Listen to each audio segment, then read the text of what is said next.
Good evening সবাইকে। আজকে highway engineering এর সফটনিং পয়েন্ট টেস্ট, যেটা বিটুমেন টেস্ট, যেটা আমরা জানি যে হাইওয়ে ম্যাটেরিয়ালের অত্যন্ত গুরুত্বপূর্ণ একটা ম্যাটেরিয়াল হচ্ছে বিটুমেন। তারই টেস্ট হচ্ছে হাইওয়ে ম্যাটেরিয়ালের একটা ইম্পর্টেন্ট পোর্শন। সেই টেস্ট অফ বিটুমেনের মধ্যে একটা ইম্পর্টেন্ট টেস্ট হচ্ছে সফটনিং পয়েন্ট টেস্ট, যেটা বিটুমেনের ক্ষেত্রে করা হয়ে থাকে।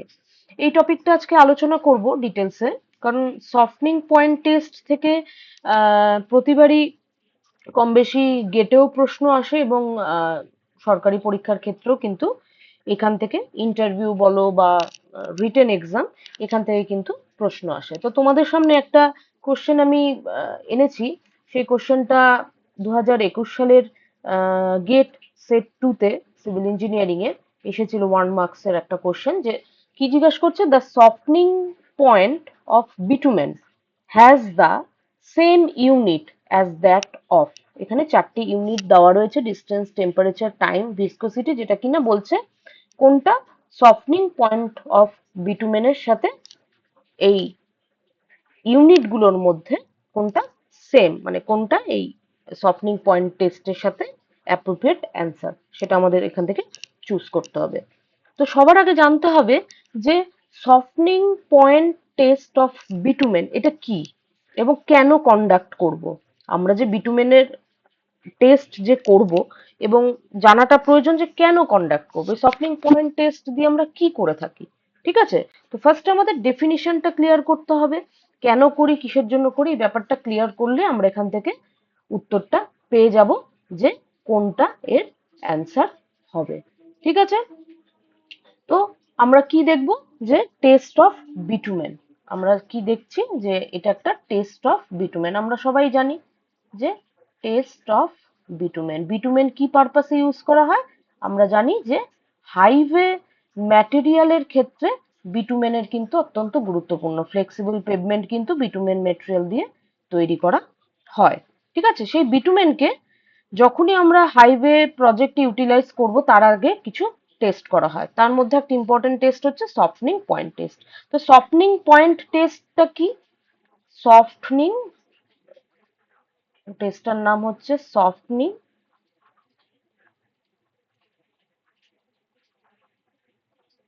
Point test.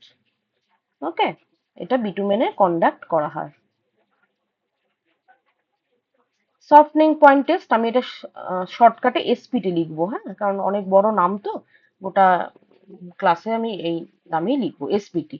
ঠিক আছে, তো সবার আগে জানতে হবে যে এসপিটি টেস্ট আমরা কেন কন্ডাক্ট করবো। এখানে কিন্তু এসপিটি বলতে আমি কিন্তু সফটনিং পয়েন্ট টেস্টকে বলছি। ঠিক আছে, SPT test, SPT test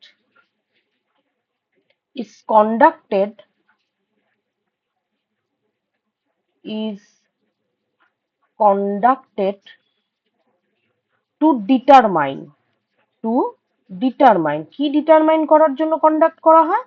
to determine the temperature, to determine the temperature, to determine, to determine the temperature, to determine the temperature at which, at which, at which bitumen, at which bitumen softens, at which bitumen softens to a particular, to a particular,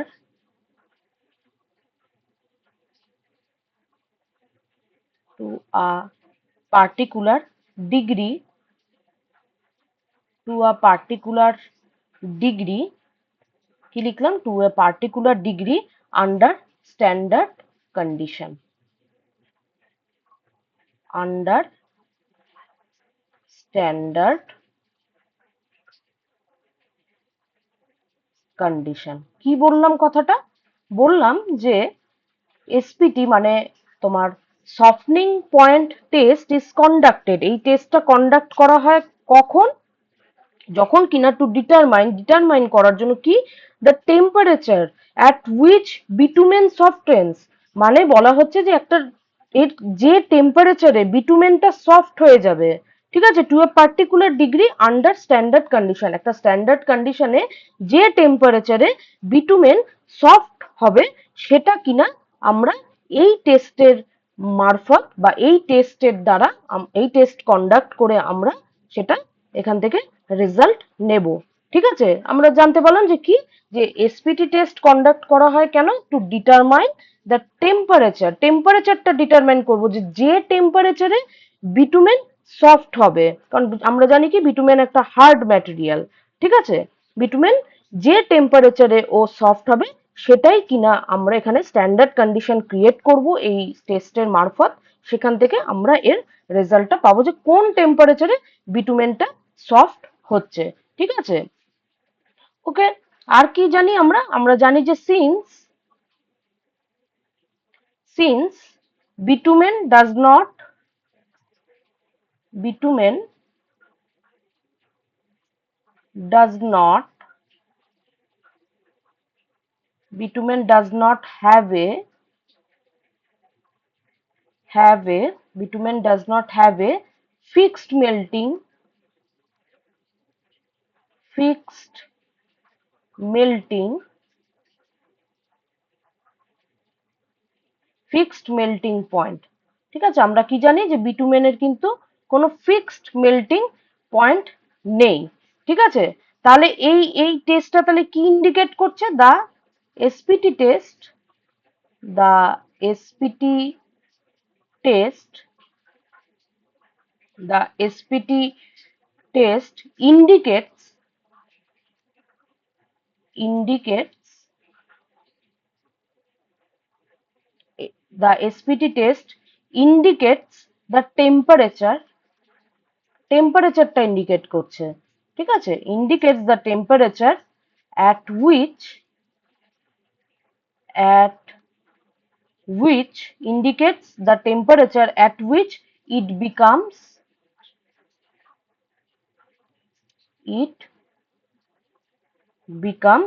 sufficiently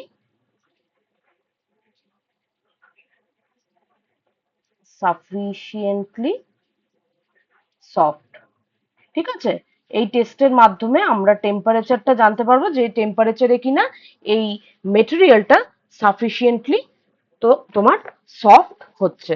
ঠিক আছে, আর কি কি জানতে পারবো, আরেকটা important তোমার এই SPT test মানে সফটনিং পয়েন্ট টেস্ট থেকে আরো কয়েকটা ইম্পর্টেন্ট আমাদের নোটস আমাদের মাথায় রাখতে হবে, যেটা কিনা ইন্টারভিউতে জিজ্ঞেস করে। সেটা হচ্ছে যে the softening point test the SPT test softening point test the SPT of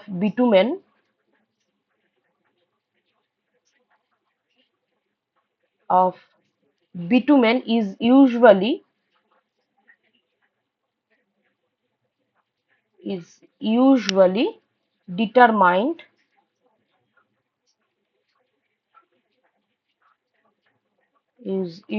determined by ring and ball test. যে টেস্টটা কন্ডাক্ট করা হয় সেই টেস্টের নাম হচ্ছে রিং অ্যান্ড বল টেস্ট। এটা ইন্টারভিউ বা গেট বলো বিভিন্ন জায়গায় কিন্তু এই প্রশ্নটা জিজ্ঞেস করে, রিং অ্যান্ড বল টেস্ট। ঠিক আছে, রিং অ্যান্ড বল টেস্টের টেস্ট কন্ডাক্ট করা হয় এই সফটনিং পয়েন্ট টেস্ট কন্ডাক্ট করার জন্য রিং অ্যান্ড বল টেস্টের মাধ্যমে আমরা করে থাকি। ঠিক আছে, আর একটা ইম্পর্টেন্ট পয়েন্ট কি, আর একটা ইম্পর্টেন্ট পয়েন্ট হচ্ছে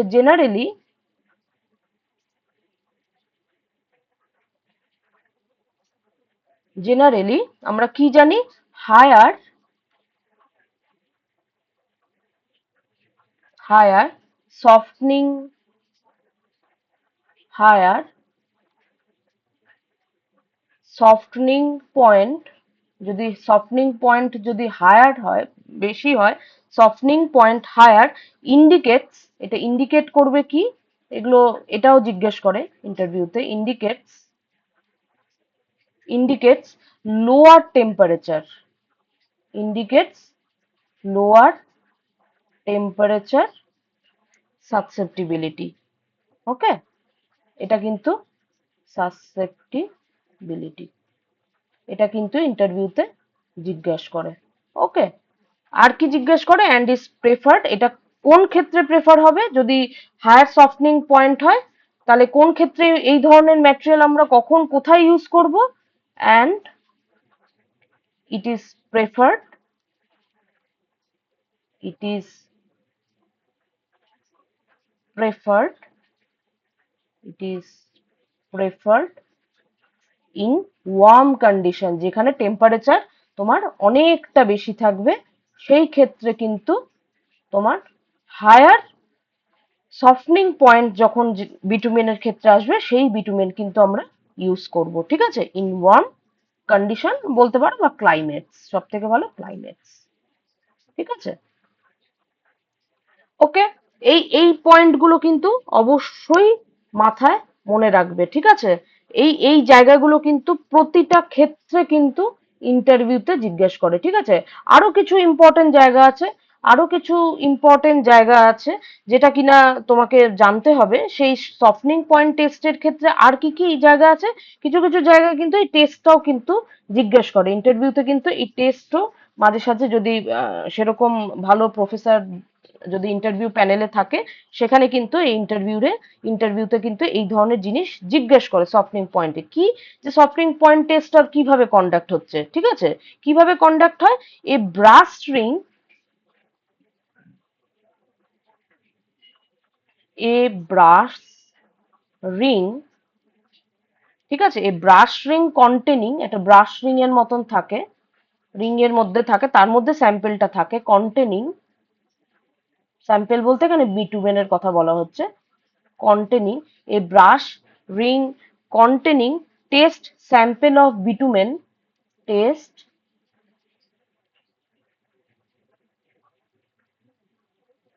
sample of bitumen, test sample of bitumen is suspended, is suspended, is suspended in a beaker, একটা বিকারের মধ্যে তোমার ব্রাশিং এর মধ্যে স্যাম্পেলটা থাকে। ঠিক আছে, in a beaker. Okay, suspended থাকে তোমার এই বিটুমেনটা একটা বিকারের মধ্যে, ব্রাশিং এর মধ্যে, কার সাথে থাকে? উইথ লিকুইড বাথ, এর মধ্যে একটা লিকুইড থাকে, ওর চারিপাশে একটা লিকুইড থাকে। ঠিক আছে, with liquid, with liquid bath.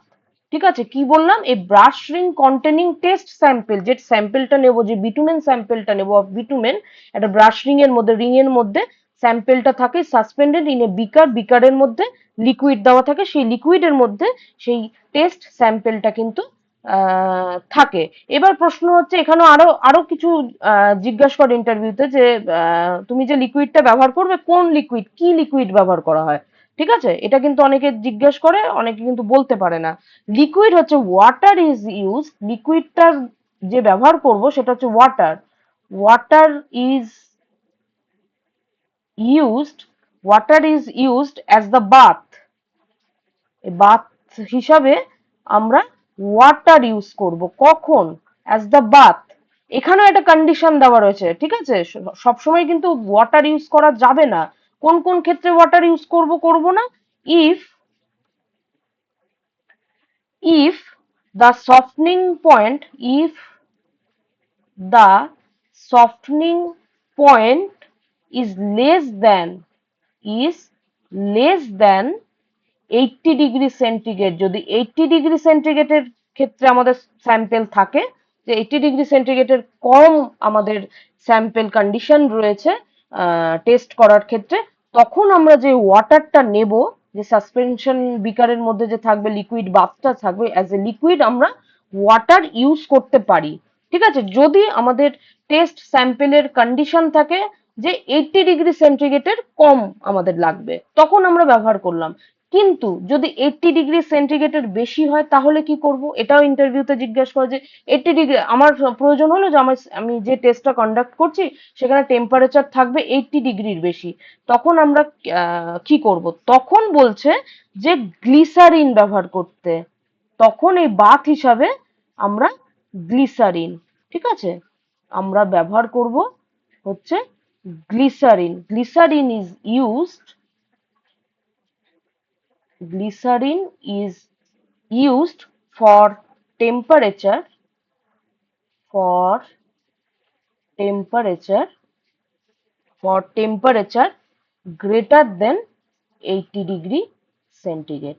ঠিক আছে, যদি টেম্পারেচার তোমার 80°C বেশি হয় তখন আমরা এই বাথ হিসাবে, লিকুইড বাথ হিসাবে গ্লিসারিন ব্যবহার করব। আর যদি 80°র কমের ক্ষেত্রে আমাদের স্যাম্পেল থাকে তাহলে আমরা ওয়াটার ইউজ করব। ঠিক আছে, তারপরে কি করব, a steel ball is placed upon the bitumen sample. যখন বিটুমেন স্যাম্পেলটা আমরা নেব ওই বিকারের মধ্যে, ঠিক আছে, বিকারের মধ্যে যখন বিটুমেন স্যাম্পেলটা নেব, একটা স্টিল বল ওর উপরে আমরা স্যাম্পেলের উপরে দেব। তারপরে কি করব, আমরা ওই যে লিকুইড মিডিয়ামটা আছে, সে ওয়াটার থাকুক বা এই গ্লিসারিন থাকুক, সেটাকে আমরা হিট করব।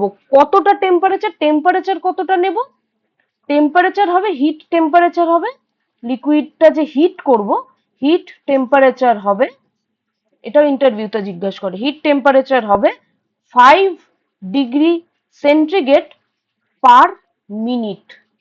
এটা ইন্টারভিউতে জিজ্ঞাসা করে। ঠিক আছে, যে লিকুইডটা হিট করব ওই বিটুমেনটাকে সফট করার জন্য, সেই লিকুইডটার হিট করার টেম্পারেচারটা হবে 5°C/মিনিট। তারপর কি হবে, the temperature at which the bitumen soften touches the metal, ওই মেটাল, তার নিচে একটা মেটাল প্লেট থাকবে। আমরা স্যাম্পেলটাকে নেব, স্যাম্পেলটার উপরে স্টিল বল দেব, স্যাম্পেলটার নিচে একটা তোমার মেটাল প্লেট থাকবে। এবার তুমি লিকুইডটাকে হিট করলে, লিকুইডটাকে হিট করার পর হবে কি, ওই মেটাল বল সমেত ওই স্যাম্পেলটা ধীরে ধীরে ওই প্লেটটাকে টাচ করবে। প্লেটটা কিছুটা ডিস্টেন্সে থাকবে, স্যাম্পেলের থেকে কিছুটা ডিস্টেন্সে নিচে, স্যাম্পেলের নিচে একটা স্টিলের মেটালের প্লেট থাকবে। সেই মেটালের প্লেটটাকে যখনই ওই বিটুমেনটা সফট হয়ে যাবে, ওই বলটা, রিং বলটা যেটা থাকবে, সেই বলটার প্রেসারে ও ধীরে ধীরে ওই প্লেটটাকে সফট হয়ে টাচ করবে। যে পয়েন্টে ও টাচ করবে, যে মোমেন্টে ও টাচ করবে, সেটা আমরা রেকর্ড করব। এটাই হচ্ছে টোটাল প্রসিডিওরটা। আমি লেখালাম না, যে কোনো ভালো বইতে তোমরা এই টেস্টটা সম্পর্কে পেয়ে যাবে। সেটা তোমরা হাইওয়ে ইঞ্জিনিয়ারিং এর যে কোনো বই, সে খান্না জাস্ত হোক বা যে কোনো জায়গায়, ভালোভাবে এই টেস্টটা সম্পর্কে পেয়ে যাবে। যে মুহূর্তে ওই বিটুমেন স্যাম্পেলটা, যার উপরে ওই রিং বলটা রয়েছে, রিং বলটার একটা নিজস্ব ওয়েট রয়েছে, সেটা কিনা যখনই সফট হবে, ধীরে ধীরে যখন টেম্পারেচার বাড়তে থাকবে বিকারটার মধ্যে, তখনই কি হবে, বিটুমেনটা মেল্ট হওয়া শুরু করবে। মেল্ট হতে হতে একসময় কি হবে, বলটার প্রেসারে ধীরে ধীরে নিচে যে ওই প্লেটটা রয়েছে, মেটাল প্লেটটা রয়েছে, মেটাল প্লেটটাকে ও টাচ করবে। ঠিক আছে, যে মুহূর্তে, যে মোমেন্টে ও টাচ করবে, সেটা কিনা আমরা রেকর্ড করব এই প্রসিডিওরটার মাধ্যমে, যেটাকে কিনা বলা হচ্ছে সফটনিং পয়েন্ট টেস্ট। ঠিক আছে, তো সফটনিং পয়েন্ট টেস্টের ক্ষেত্রে ইম্পর্টেন্টটা কি, এখানে তোমার টেম্পারেচার, আমরা কোন টেম্পারেচারে এটা তোমার ইয়ে করছি, মানে কন্ডাক্ট করছি, বা টেম্পারেচারটাই কিন্তু আমরা এখানে তোমার ইম্পর্টেন্ট ফ্যাক্টর। ঠিক আছে, তো সফটনিং পয়েন্টের যেটা কোশ্চেন আমরা দেখলাম, কি বলছে, the softening point of bitumen has the same unit has as that of. তাহলে চারটে ইউনিটের মধ্যে সব মানে একদম অ্যাকচুয়াল অ্যান্সার কোনটা, সেটা হচ্ছে তোমার এই টেম্পারেচার। অ্যান্সার হবে তোমার টেম্পারেচার। আমি বারবার, আমি প্রতিটা ইয়েতেই বলি, আমার স্টুডেন্টদেরও একই কথা বলি, যে কোনো প্রিভিয়াস ইয়ার কোশ্চেন বলো বা যে কোনো কোশ্চেন যখনই পাবে, শুধু তোমরা করো কি, অনেকেরই নেচার দেখি যে সফটনিং পয়েন্ট অফ বিটুমেন, ঠিক আছে, এই একটা লাইন পড়েই ছেড়ে দিলে। যখনই তুমি কোশ্চেন সলভ করবে, কোশ্চেন সলভ করার নিয়ম হচ্ছে যে সফটনিং পয়েন্ট অফ বিটুমেন পেলে তো এই টেস্টটা, এই টেস্টটা সম্পর্কে যাবতীয় পড়ে নেবে। ঠিক আছে, শুধু টেম্পারেচারটা পড়বে না। আমি কিন্তু তোমাদেরকে এইটুকুটা লিখিয়েই ছেড়ে দিতে পারতাম, আমি কিন্তু শুধু softening point test is conducted to determine the temperature, টেম্পারেচারটা ডিটারমাইন করার এইটুকু লিখিয়ে কিন্তু আমি ছেড়ে দিতাম। ঠিক আছে, আমি কিন্তু সেটা করিনি, আমি নিজেও এইভাবে পড়াশোনা করি। ঠিক আছে, শুধু একটা লাইন পড়লেই হবে না, আমি কিন্তু অ্যান্সারটা ফার্স্ট লাইনেই পেয়ে গেছি। যারা ভিডিওটা ভালো করে দেখলে তারা কিন্তু ফার্স্ট লাইনটা পড়েই কিন্তু অ্যান্সারটা কিন্তু তোমরা এখান থেকেই দিয়ে দিতে পারতে। ঠিক আছে, আমি কিন্তু সেটা করাইনি। আমি তোমাদেরকেও তাই বলবো, যখনই কোনো প্রিভিয়াস ইয়ার কোশ্চেন সলভ করবে, নিয়ম হচ্ছে টু দি পয়েন্ট, একদম পুরোটা পড়বে, যা যা ওই টেস্ট সম্পর্কে আছে সব পড়বে। তাহলে কি হবে, তাহলে দেখো এই কোশ্চেনটাতে একটা গেটের কোশ্চেন বললাম, যদি ধরো অ্যাসিস্ট্যান্ট ইঞ্জিনিয়ার নেক্সট যেটা পরীক্ষা হবে ইন ফিউচার, সেখানে যদি সফটনিং পয়েন্ট থেকে অন্য কোশ্চেনও তোমাদের জিজ্ঞাসা করে, তোমরা যদি ভালো করে পড়ো, যে usually determine by ring ball test, যে টেস্টটা করা হয় সেটাকে বলে হচ্ছে রিং বল টেস্ট। এবার যদি কোশ্চেন আসে ধরো অ্যাসিস্ট্যান্ট ইঞ্জিনিয়ারে, যে সফটনিং পয়েন্ট টেস্ট কোন ইয়ে দিয়ে করা হয়, কোন টেস্ট দিয়ে করা হয়, তাহলে আরামসে তোমরা এখানে যদি অপশন থাকে রিং অ্যান্ড বল, যদি অপশন থাকে সেখান থেকে তোমরা কিন্তু এটার অ্যান্সার দিয়ে দিতে পারবে। এছাড়া যদি তোমাকে কেউ ইন্টারভিউতে জিজ্ঞাসা করে যে লেস দেন 80 ডিগ্রি হলে এই লিকুইড বাথ হিসাবে আমরা কোন লিকুইড ব্যবহার করব, এটা তো অনেকটা ডেপথের ব্যাপার, যেটা তোমাদের বললাম আমি, এটা কিন্তু অনেকটা ডেপথে, তোমাকে জানতে গেলে পুরোটা পড়তে হবে। এবার যদি হাফ পড়ো তাহলে কিন্তু এই প্রশ্নগুলোর অ্যান্সার দিতে পারবে না, সেখানে কিন্তু সুযোগ চাকরির বলো বা যে কোনো পিএইচডির পরীক্ষা বলো বা এমটেকের পরীক্ষা বলো, সেখানে কিন্তু চান্স পাওয়াটা কিন্তু ডিফিকাল্ট হয়ে যাবে যদি ডিটেলসে না পড়ো। বা এটাও তোমাকে জিজ্ঞাসা করতে পারে যে আমি লিকুইডটাকে যে হিট করব তার টেম্পারেচার কত, হিট টেম্পারেচার কত, এখানে কিন্তু 5 ডিগ্রি সেন্টিগ্রেড পার মিনিট, এটাও কিন্তু ভালো ইন্টারভিউ বোর্ডে যদি কেউ থাকে সেখানে কিন্তু এখান থেকে কিন্তু প্রশ্ন করার প্রবাবিলিটি থাকে যে হিট টেম্পারেচার কত হবে। ঠিক আছে, এবার যদি তুমি অ্যান্সারটা যদি না পড়ো ভালো করে, খুঁটিয়ে খুঁটিয়ে যদি ডিটেলস না পড়ো, তাহলে কিন্তু অ্যান্সার দিতে পারবে না, একদমই অসম্ভব হবে অ্যান্সার দেওয়া। ঠিক আছে, তো আমরা কি দেখলাম যে -80 ডিগ্রি, লেস দেন 80 ডিগ্রি হলে ওয়াটার ব্যবহার করব লিকুইড হিসাবে, আর গ্রেটার দেন 80 ডিগ্রি হলে আমরা গ্লিসারিন ব্যবহার করব। ঠিক আছে, টেম্পারেচারে জানলাম। তো ইন ডিটেলস যা যা থাকে এসপিটি টেস্ট মানে সফটনিং পয়েন্ট টেস্ট, এসপিটি যেটাকে বলছি, সফটনিং পয়েন্ট টেস্টের ক্ষেত্রে যা যা পড়া দরকার এখানে কিন্তু সবকিছু ডিটেলস তোমাদেরকে আমি বলে দিলাম। ঠিক আছে, তো আজকের ভিডিওতে এই অবধি। নেক্সট ভিডিওতে আমি অন্য কোনো টপিক নিয়ে অবশ্যই তোমাদের সাথে আবার আলোচনা করব। যদি আমার এই ভিডিওগুলো তোমাদের ভালো লাগে অবশ্যই লাইক করো, কমেন্ট সেকশনে জানিও। যদি তোমাদের কোনো কোয়ারিজ থাকে বা আমার হোয়াটসঅ্যাপ নাম্বার শেয়ার করা রয়েছে, চাইলে তোমাদের কোয়ারিজ আমার সাথে শেয়ার করতে পারো। আর তোমাদের কানেকশনের মধ্যে পারলে ভিডিওটাকে, ভালো লাগলে ভিডিওটাকে অবশ্যই শেয়ার করো। ঠিক আছে, তো আজকে এই অবধি। নেক্সট ভিডিওতে আমি অন্য কোনো টপিক নিয়ে আলোচনা করব। ঠিক আছে, থ্যাংক ইউ।